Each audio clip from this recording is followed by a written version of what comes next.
Although edited for television, tonight's thriller contains scenes of suspense and violence which may be unsuitable for young viewers. Parental discretion is advised.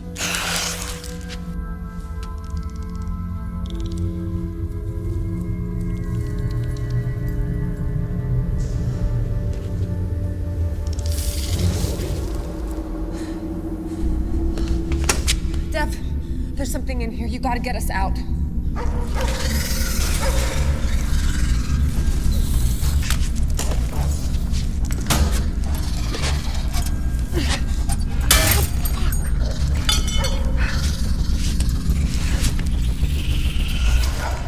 So I think the thing to do next would be Glass Corridor. Not because it's chronologically correct, but because I think it would work better for the episode. Because, again, the intention going into the Omnibus, most of the Omnibuses I have multiple guests, but I have not recorded with those guests. I've not had the motivation to seek out those guests. And you have a whole bunch of short stories. More than likely, I'm going to just have a full Omnibus with you. However, it really depends on how things go with Havoc. Because I feel like the name there will probably play into what we end up doing or what we end up experiencing with that. There's a lot to talk about with Havoc. According to Mike's Amazing World of Comics, Aliens Glass Corridor was released on June 3rd, 1998. Xenopedia's publisher summary reads, Frank is a hired killer with a problem. His conscience has caught up with him, and now he's running from himself and his past. In his effort to escape, he encounters a band of stowaways who may provide him with the means for his redemption. When the freighter they are traveling on is threatened by an alien, it appears that Frank is their only hope for survival. According to Comicron, Glass Corridor was the 155th ranked book for the month of release, selling 14,342 copies. In the case of Glass Corridor, the first thing I want to mention, I only vaguely remember this book coming through my shop, and I never remember that on the cover there's a little man. I only ever remember the alien with the pinkish background. And having looked at this as a thumbnail for years in the planning stages for the podcast and keeping up with where things are going, that little man just eluded me for a long time, and I'm a little bit embarrassed. It's clear as day when I look at the full image. Did you pick this one up when it came out? No, not at all. This was the result of there's a lot of good Aliens comics that I think I might have missed, and just going through, like,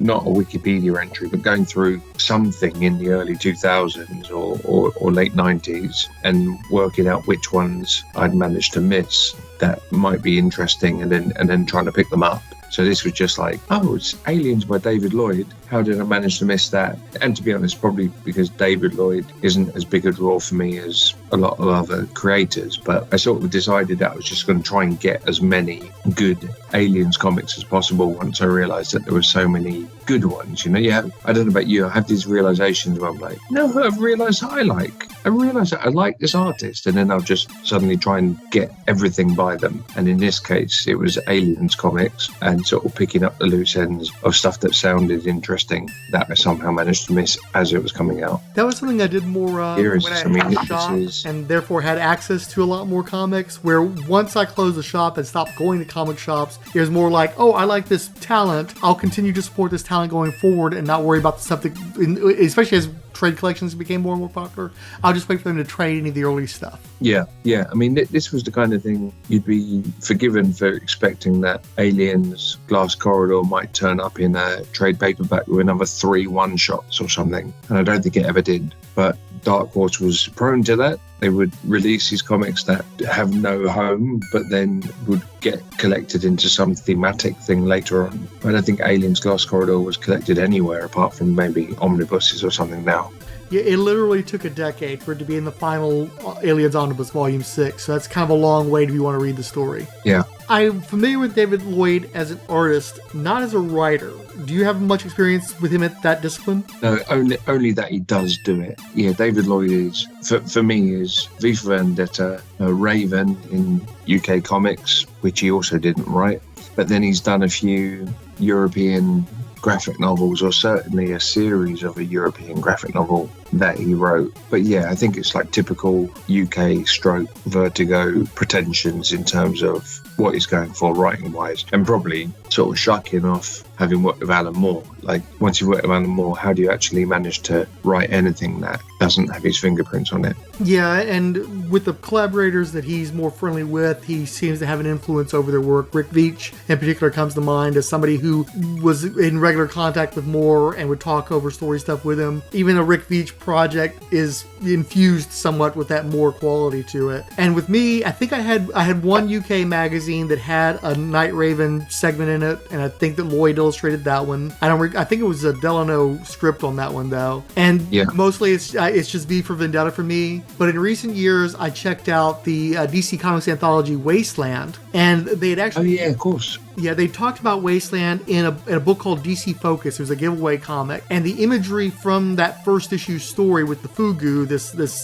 plant that has special properties, it just imprinted on my brain. It was such striking imagery that I'll always remember it to my dying day. But I never read Wasteland because it just wasn't an accessible series for me. And then finally reading it for the first time as an adult, I don't think the series quite rates to the degree that the people who are advocates for it state, but certainly that first David Lloyd story, and really most of the David Lloyd stories, the artwork is really exceptional. I think it was really him at the top of his game, even more so than V for Vendetta, and I would definitely seek out his work in that series, but especially that first story. The art is just phenomenal, and it's a strong story as well. Yeah, I think his art on V for Vendetta has it suffers a little bit because so much of it was done for black and white, and then ultimately coloured for the DC version. The later issues, I think it's like 10, that the last 3 issues were drawn for colour. So there's a definite change between the kind of like Steranko, Miller, Chiaroscuro type stuff in the earlier issues that looks a little bit odd when coloured, because you think like the colour seems a bit almost unnecessary, to when he actually knew it was being coloured in the last few issues and adapted for it. But yeah, Wasteland I got for George Freeman more than anyone else, but the David Lloyd stuff was amazing. But then otherwise there's the war stories with Garth Ennis,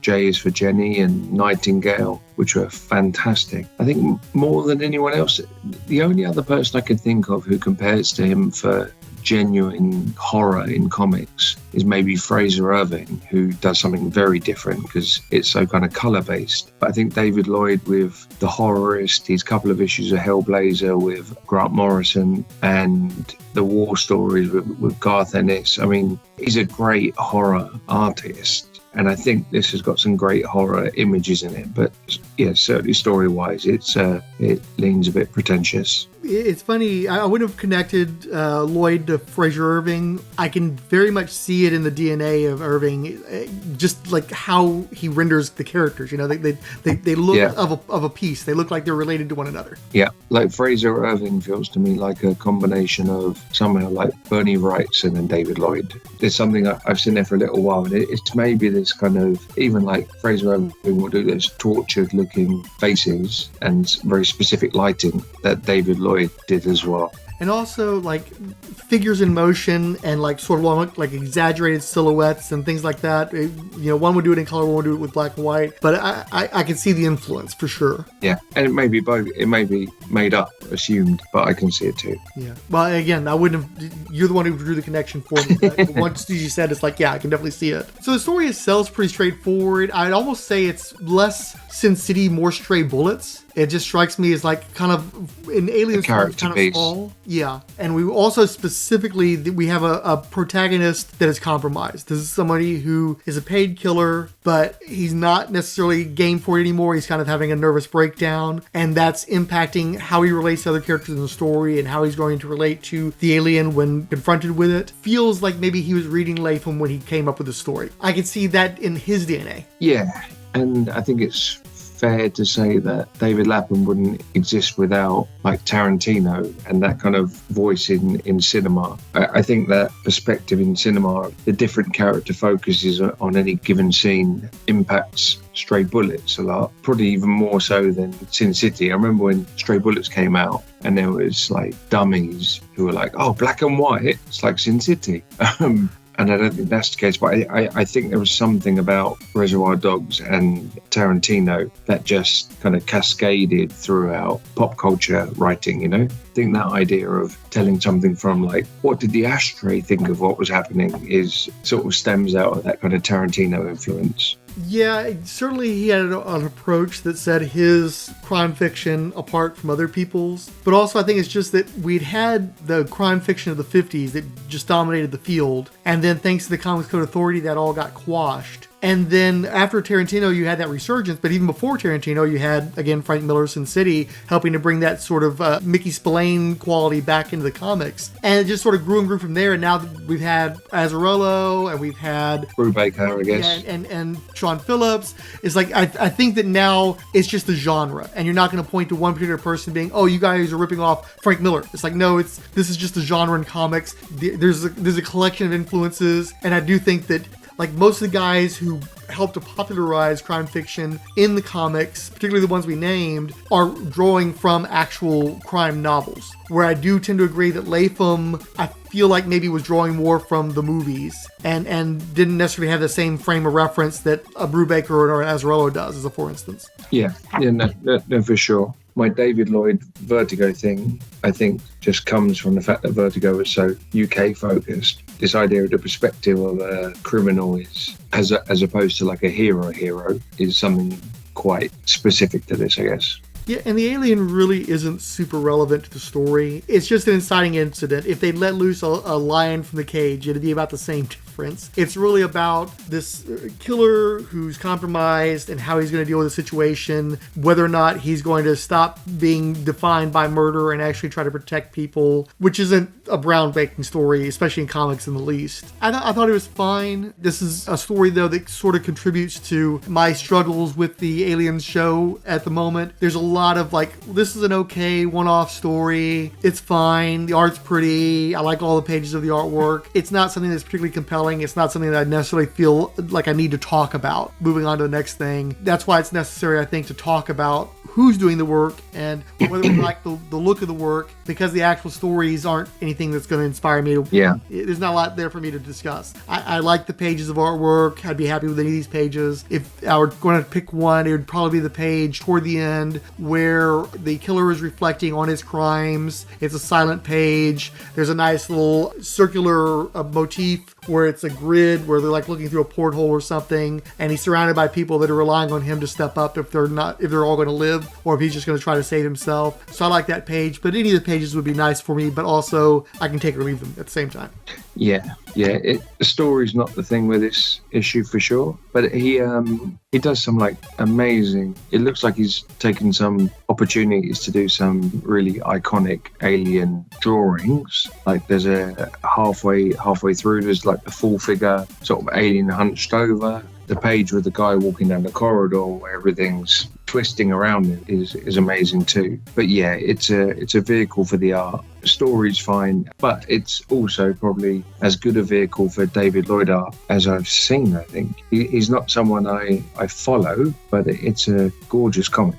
And with that, I think we can move on. Sure. According to Mike's Amazing World of Comics, Alien Stalker #1 was released on June 24th, 1998, but there's some disparity there. There are many other sources that listed as coming out on May the 6th. That might have been the intended date that it blew, and coming out potentially also on June the 1st, according to the Library of Congress. Comicron says that it was released May 1998, where it was ranked the 150th best-selling book of the month. The top-selling book for the month was 300 #1 at 42nd place. Star Wars Crimson Empire #6 was in 52nd place. Star Wars Shadow of the Empire Evolution #4 was 76th place. Star Wars X-Wing Rogue Squadron #3 was 94th place. Lost in Space #2 was 127th place. And behind Stalker was Goldsmith Cats Goldie vs. Misty #7 in 163rd place. And Blade of the Immortal on Silent Wings #1 in 169th place. Estimated sales for Alien Stalker was 15,604 copies. Xenopedia offers the publisher's summary. In a time of myth, when Vikings ruled the land, when their berserker rage went unmatched by anyone who opposed them,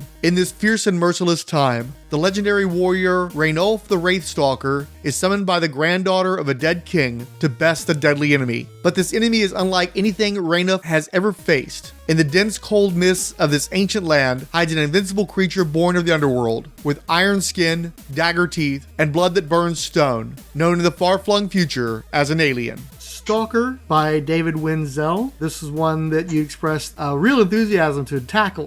Yeah, I'm so excited. What a comic. So David Wenzel, I only know from two other comics. He did The Hobbit with Chuck Dixon writing, the Hobbit adaptation. That was perfectly fine. And then he did a thing called The Wizard's Tale with Kurt Busiek or Busiek, I think it is, but I'll go with my teenage rendering of his name, which is Busiek, and that was also fine. But this thing, man, God, you mentioned when we talked about Aliens Alchemy, the logo is absolutely the best thing about this. Using the chest burster to form an S on the cover is pretty fantastic. And I feel a little bit bad because the story is a bit rubbish. The art is perfectly fine. The lettering is as bad as any lettering I ever recall seeing in a comic, which is the worst thing about it. I hate it. It was amateurish and confusing. And I know that lettering is like the soundtrack in a film or whatever. People say if it's good, you don't notice it. If it's brilliant, it can elevate things or whatever. This was the worst lettering I've come across in a professional comic, I think. It contains at least 2 grammatical errors, which just feel like even the editor couldn't give a shit to bother reading it before they published it. I just thought it was dross apart from the art. And the art was fine, but didn't tell the story properly. So it was a pretty comic, but the storytelling in it was just weak at times. And so you had a terrible letterer playing catch up, trying to actually sort out some of the shortcomings in the comic storytelling. Just a pretty terrible comic. That said, sorry, I'm going on. I do think it was salvaged somewhat by the reveal that it's kind of a flashback being told by like a colonial marine in the present day. At the very end, I was like, okay, fair enough. It's some squaddy telling a story to the people that he's about to drop onto a planet with about his ancestors, and that sort of salvaged the plot. It didn't salvage the writing. That's my take on it. This is where you tell me that it's your favorite of all the Aliens comics you've read. Just as my pronunciation arc is the same as yours, I think that through Twitter I started saying Busiek. Oh, that's just my brain. It may be completely wrong.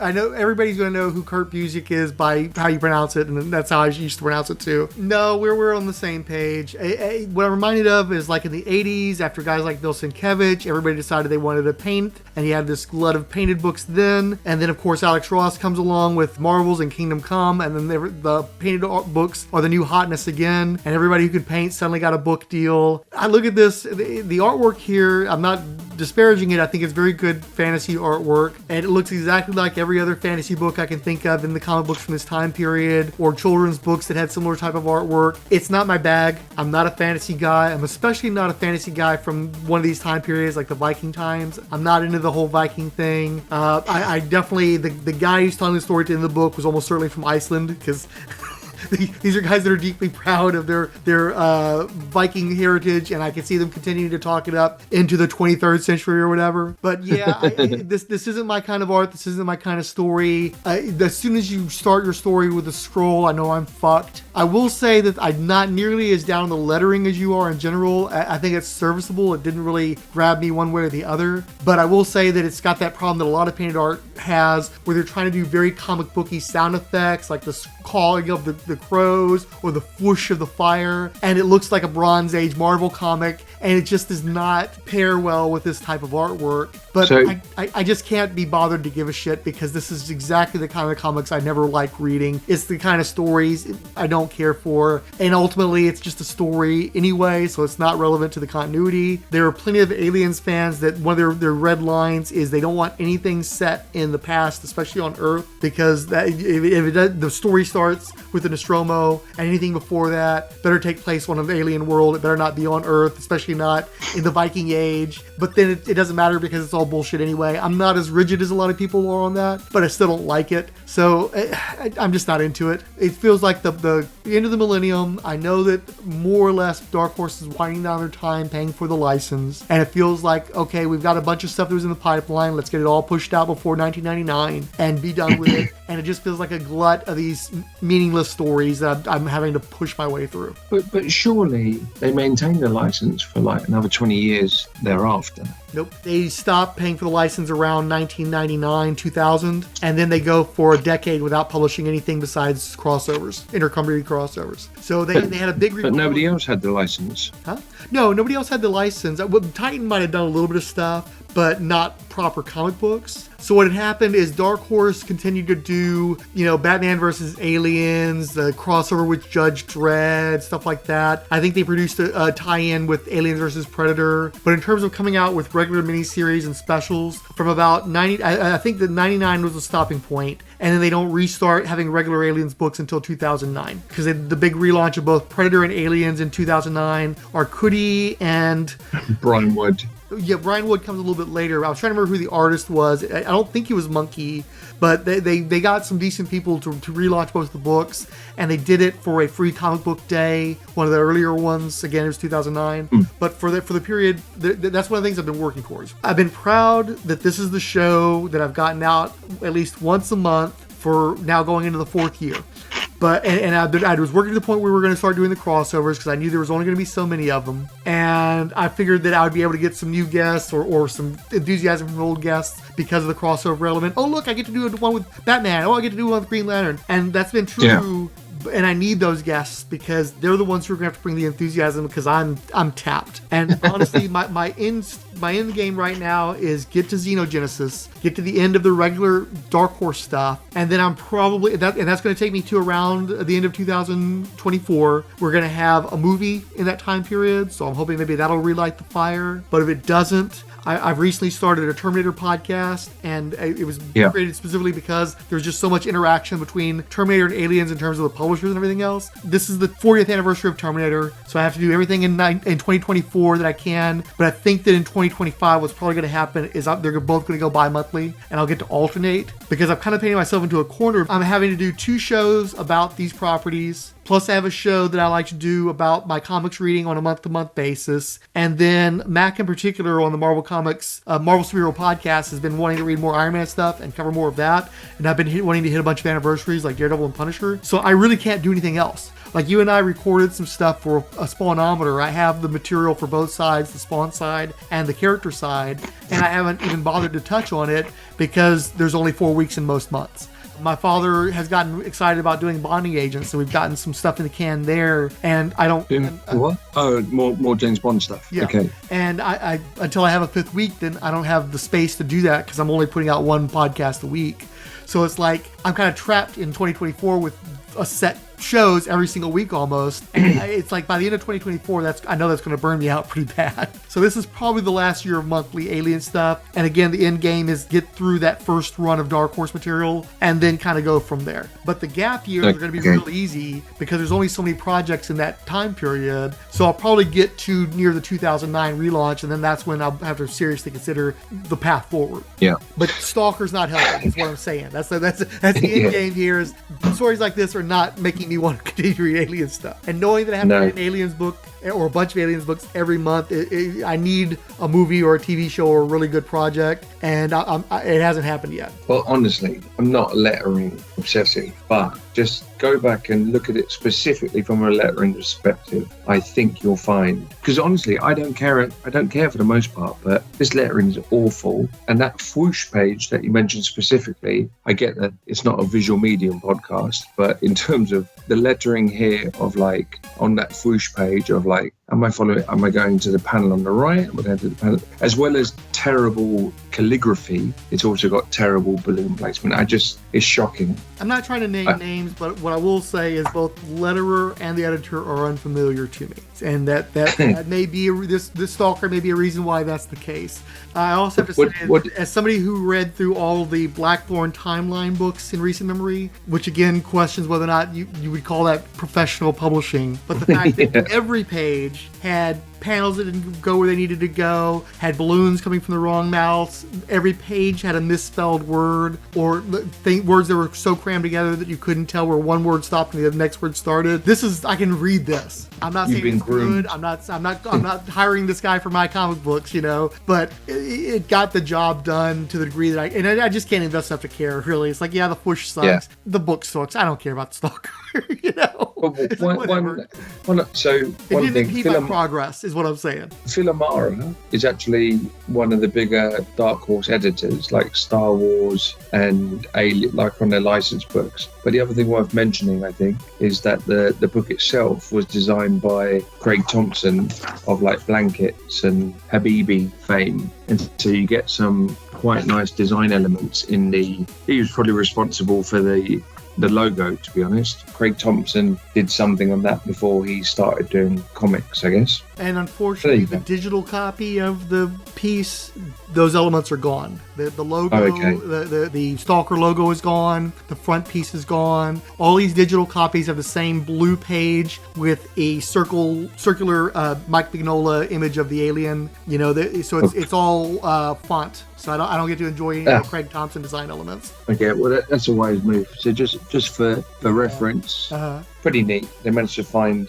I bet everyone who published a comic beginning with Salvation and what was the other one? Sacrifice. They're probably going, oh God, I can't believe we didn't use a chest burster for an S. Fucking idiots. Well, they were incorporating all the Christian imagery though, so they had their own agenda True. there. Yeah. What's your page? From Stalker, I don't care, to be honest. There's not enough alien to be interesting, and the watercolor thing doesn't really do anything for me. On a brief flick through, no, I still don't care. Sorry. As someone who cares a lot it took me a about couple art of passes too, so I'm right there with you. What I ultimately decided on was the page where the xenomorph is on the boat, killing his way through all the Vikings, mostly because, you know, I'm tired of these guys by this point. I want them all to die. But then the bottom half of the page is the blood splattering on the princess and her starting to freak out. And it's like, okay, this has the most stuff in it that would be of interest to me. But yeah, I would definitely, if I could take the credits from this page and apply it to another book with an artist that I'm more interested in, I would do so. If it has to be a page from this book, then I guess that's going to be the page. But it's not going to break me up if I get another one.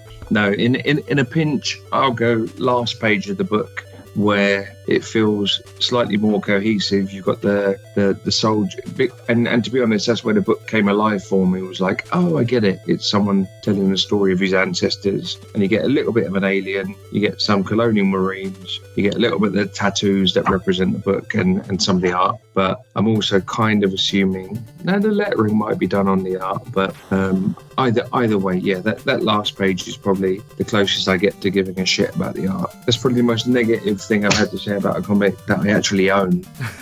And again, this was just like, hey, some of these alien stories are good, let me buy some alien stories. Oops. Exactly. Yeah. This was in my aliens pickups of like a little bit of Googling, a little bit of Wikipedia, a little bit of my comic shop, and coming up with a list of stuff to sort of fill gaps when like mainstream comics by and large haven't done it for me for a little while. I don't care about characters as such, so once I actually spot a seam, whether it's a creator or a franchise or something, then I'll dig in and mostly sell the stuff on quite quickly when I realise I actually don't care. And somehow Alien Stalker managed to stay in the collection. God bless it. Yeah.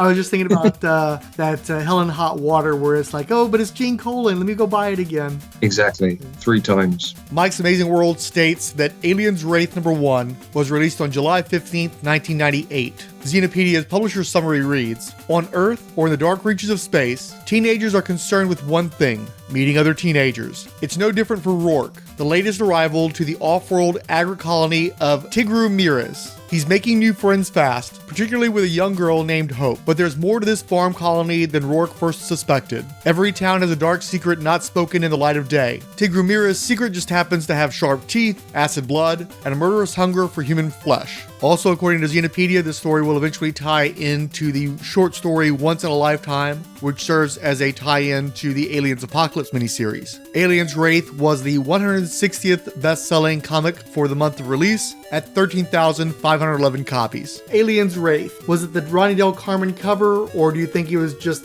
general Aliens buying spree that contributed to your purchase of that one? It was a bit of that, but there's no bad element to the creative team for me. Jay Stevens I knew from Oddville and Atomic City, Jet Cat, so I knew him already. The Ronnie Del Carmen cover, I think I probably got it based on the cover, thinking that it was another part of the Mondo Heat, Mondo Pest sort of story arc, but I can't say I was disappointed with Risso. I mean, that was 98. I can't remember when 100 Bullets started. Must have been earlier than 98. But yeah, certainly Risso wasn't the big draw, although in retrospect he is. It wasn't me buying Aliens comics or keeping an eye on them on a regular basis, but it wasn't too long after it came out that I picked it up. So this was in fact before 100 Bullets. It was about a year before 100 Bullets. Okay. So that would, I think, contribute to, like, I don't know who this guy is, but it looks good. I really like the looks of this book. Jay Stevens I've enjoyed him on a few things. Struggled with this story, though, because he did that thing that I hate when sci-fi guys do. I also hate it when, I find this happens sometimes with artists turned writers, where they try to do something they think of as being writerly, and it's actually something that writers would have considered doing and then dismissed because they knew better. Where it's like, oh, I'm going to take earthly terms and I'm going to turn them into future terms because you wouldn't know what that thing meant in the future. So he can't say, is this on the level? He's got to say,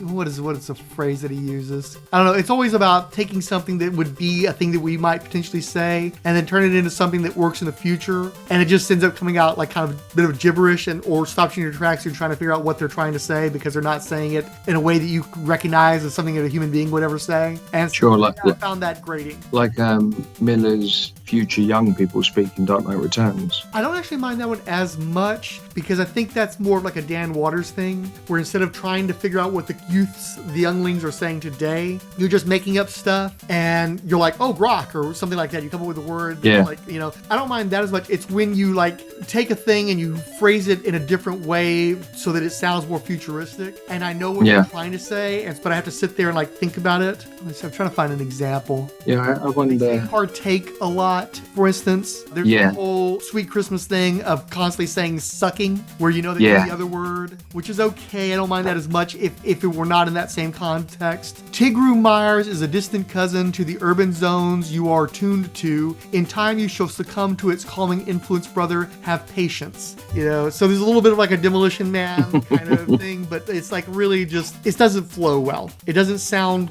well coming out of people's mouths. Here's another one. So let me get this level. Not straight. Let me get this level. Yeah. You tree planters get thrilled by sitting around a fire, singing and drinking cold tea. Is that it? I mean, how do you even stay awake? It's just not good dialogue. No need for aggression, brother. If your aim is to get thrilled, there is an infamous cave nearby. I'll be glad to show you. Do not confront Batik. You are sending a negative vibe. Like, stop it. No.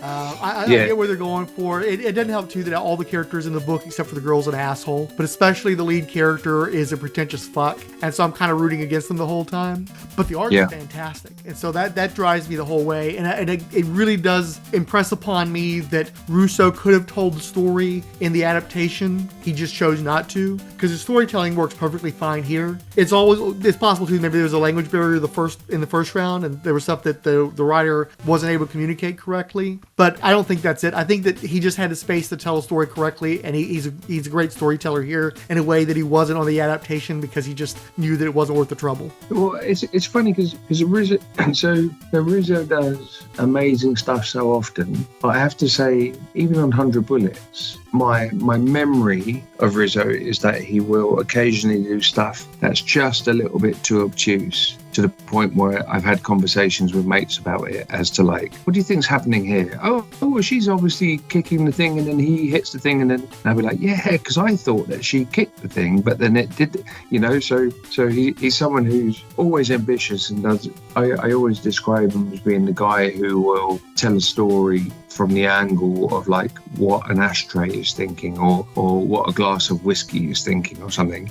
And so he does do amazing stuff. And I wonder if some of the alien stuff in Alien Resurrection isn't falling afoul of some, let's just say, overly ambitious storytelling. I get you on this one, not on the writing front, but it's another book that for me is salvaged by the twist. I'm not a super fan of an O. Henry twist as the salvation for everything, but just the sudden twist that it kind of ties so directly into normal alien history is very pleasing to me. And I'm the exact opposite. It's like, oh, we got this the story of these kids who are daring to go to the cave, and the cave has an old alien in it, and they have to try to get away so they don't die, and blah, blah, blah. And all that's straightforward. That's some Goonie shit, fine, whatever. I'm cool with it up until the Colonial Marines show up, and then the big twist is, oh, well, we got to kill all these kids. So it's like, okay, so everybody we've been following in the story gets wiped out by the Colonial Marines so that we can give the shot here at the end of the jet jockey, a space jockey, whatever. It's like, I'd much rather just, well, tell me the story about the Colonial Marines. Don't tell me the story about the kids that I don't like anyway. But if you're going to tell me the story about the kids, don't give me the cynical ending where the Colonial Marines come and wipe them out so they don't tell the secret of the alien. But that being said, if I'm going to take one of the pages, it's going to be the space jockey because that's from the and he's drawing the Colonial Marines, and he doesn't really do that in the adaptation. He does it for 2 pages here. I want the 2 pages with the Colonial Marines, but especially the ones with the space jockey because it looks freaking cool. Yeah. I love, like you say, the chiaroscuro effect and the way that he's able to impress upon you so much detail without necessarily putting in the detail. It's the illusion of detail sometimes. He puts enough on the walls to where when everything goes blank at the middle so that you does not obscure the thing that you're supposed to be looking at, so your eyes going directly where you want the eye to go. I totally dig that. Great style. The previous page, the problem for me is the one kid with his hand up in a curled, in a rictus curl because it's just comical. And if the story, like Jay Stevens can do comedy, so if the book had been funnier, then I'd have been like, look at that shitty kid, look at how he died. But in a story that's told kind of straight, it's like, that's sort of morbid. I don't know if that really fits what the plan was, but it's fine. I'm here for the art. The art's great. That's all I need from it. Yeah. I think it nails that cynicism, and I think it's a big part of the Alien stories is this weird balance between kind of a hero's journey and survival story when there's dual enemies. You got the upfront enemy of the xenomorph and then the actual enemy of fuckers with money.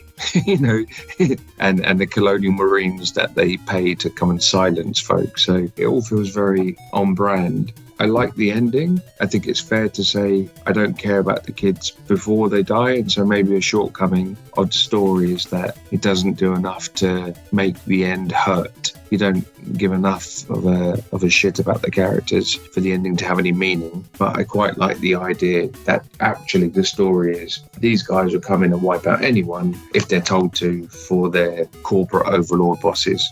Yeah, the truth is, I don't. There's nothing there that I can see offhand that explicitly states they're Colonial Marines. These could be mercenaries, but that they look the part. They look like they could have been in Aliens. Thank you, Risso, for giving me that. Yeah. What's your page though? If you've taken the last page, I'll take the penultimate page. So you like the curled rictus hand then? Yeah, I certainly don't have a big problem with it. I love the kind of pointillist effects of the figures in sort of silhouette, kind of behind the mist of their own bullets, if you like, the mist they've created. And that previous page is pretty great. And the page with all the kids getting shot with the blood splatting out in both directions is pretty grisly, like you say, pretty morbid. But, I mean, there's not a page in the book that I'm kicking out of bed, so... Yeah, visually, all this Risso stuff that we've talked about this evening, man, it does it for me. It's all great. It's excellent work. It makes it worthwhile to have gone through these books just to see that artwork. Yeah. Did you read his Spaceman comic that he did with Azzarello that I think just died on the vine? Yeah, that was Vertigo, wasn't it? Like late Vertigo? It was post 100 Bullets and pre the Moonshine book that he did at Image with Azzarello. It had a lot of those Miller future language slangy ticks, so it was a bit difficult to read. Azzarello, I think, considers himself a student of language and will sit in bars and write down how people talk to inspire how his characters speak. That all being said, Spaceman's a pretty odd thing, but pretty gorgeous because Risso gets to do so much that's quite grounded. It's lovely to see him doing sort of big sci-fi, flooded planets and destroyed cities and things, I mourn the shuttering of Vertigo, but also everything on those last few years didn't, even with the team from 100 Bullets, it just didn't seem like any of that stuff was catching with audiences anymore. And I don't know what it was, why it was, but none of those series seemed to have any long-term success. So it kind of makes sense to where DC would give up on the branding. And it's sometimes weird to me to even think, why did you even try? I guess out of loyalty to the company that has supported you for 100 issues on a comic book. But they had some pretty big names on a lot of that stuff, and just none of it seemed to be getting an audience anymore. Yeah. I Zombie or whatever. I mean, there was a point where I'd hear about Vertigo books being cancelled, and I was like, wow, I didn't even know that was going. like the last 5 years of Vertigo or something. Obviously they'd lost some editorial folk, but it's also part of the thing that makes me feel quite old with comics, where it's like, well, I don't know your cover artist, I don't know your artist, I don't know your writer, why am I going to bother? Yeah. Well, and you could see it felt a little like the B jobs were going to Vertigo, even by the name people. It's like if it's really commercial, I'm going to own it outright and I'm going to take it to Image or another place where I've got all the rights. If it's something where I feel like I need a corporate subsidy, then I'll take it over to Vertigo. Yeah. So I think that might come into play as well. So you can kind of smell it. You can smell that you're getting something from the USA Network instead of HBO. So, Yeah.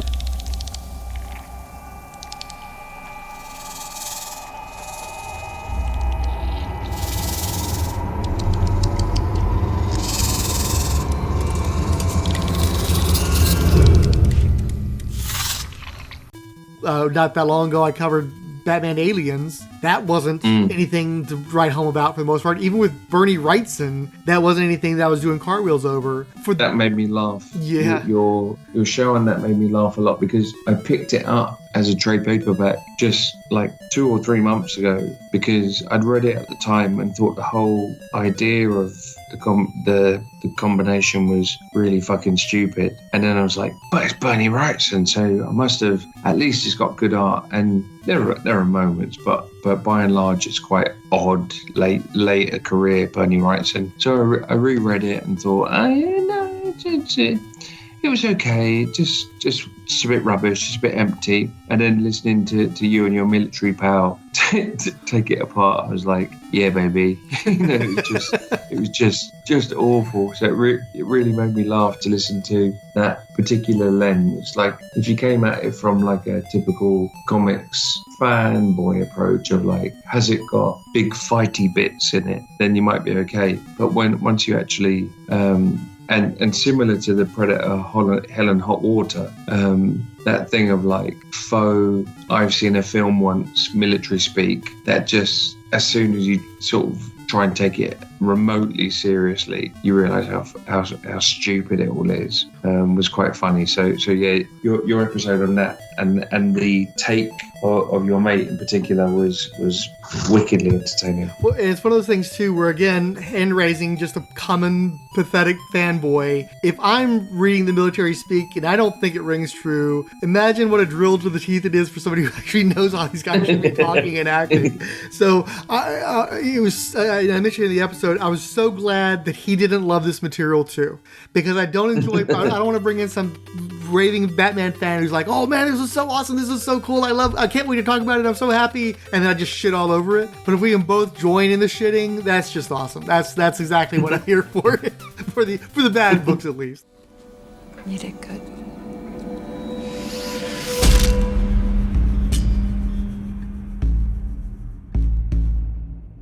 Pale Winter Peanut Cop was very active on Rolled Spine's Tumblr pages, liking the Dark Horse Presents galleries for Alien, the Illustrated Story, Aliens Book 1, Outbreak, Aliens Book 2, Nightmare Asylum, Aliens Book 3, Earth War, Aliens Book 5, Hive, Colonial Marines, Earth Angel, Newt's Tale, Aliens Omnibus 2, Aliens Rogue and the Predator Versus, Aliens Sacrifice, Salvation, Stronghold, Aliens vs. Batman, Aliens vs. Martial Law, Secret Tribunal, Aliens vs. Predator, Aliens vs. Predator 2, Aliens and Predator, the Deadliest of the Species, Predator, Predator Omnibus Volume 2, Space Marines, and William Gibson's Alien 3, the unproduced screenplay. Andrew Leyland, Billet Spy Vinyl, Billy Hines, who tweeted, "Nice. Rereading some Aliens at the moment. It's a mixed bag, but by and large, I'd say an overlooked corner for some comics gold." Captain Entropy, who wrote, "A couple more thoughts on this podcast. First, I want to make clear that I didn't want anyone to shoot a monkey. That would be cruel. I just expected better marksmanship. Second, Frank had me pose for a photo. I thought I'd post it here for all of my thirsty fans, especially since I'm so good at dodging the paparazzi. It's like they aren't even trying to get a photo of me. Diablo Frank also designed me a snazzy logo, or at least selected me a snazzy font. Either way, I like it. I really hope Diablo Frank isn't paying attention to this thread, because we know how he responds to positive feedback, but podcasting with him was a great experience. That warning I received from the Texas Rangers was totally unnecessary. Thanks for letting me guest, Frank. Siskoid replied, there's the Frank on paper, and there's the Frank in reality. To which DC Dave added, I'm not sure if that's supposed to reassure me or serve as a warning. Chris at Bad Books for Beginners, Chris Dunford, Chris Lydon, Clockwork Librarian, Del Dracula, Derek W.C. of History of Comics on Film, Dr. G. Nerdologist, Dirk Ashton, Ed Moore at Teal Productions, Eugene R. Hendricks, Flanger, who wrote, really enjoyed this episode and your expert commentary on the actions of soldiers. Gigantopithecus, Iowa's Joe Was, Jeffrey Brousseau, Julazy Stuff, Julia Raoul, Kailash Jomalawuki, writer and media in charge, Keith G. Baker, Lamar the Revenger, Lorenzo Sleestack, Lucretia, Maxo, Mega Kimathi, Mike at Send Aliens to Me, Obscuracom, Once Upon a Geek, Petros Gaspard, Randy Caldwell, Relatively Geeky Podcast Network, Richard Field, Rogue Gun, Sam Lowe, Scott X, Superbound, Talk Nerdy to Me, and Teal Productions. And I'll note that this is probably the first time I can think of where half of the responses were from sources outside of Twitter. This was a mix of Discord, Blue Sky, Tumblr. Just seems like a lot of people are coming from different places than historically has been the case. This has been a Rolled Spine podcast. All audio samples are believed covered under fair use laws. No copyright infringement is intended.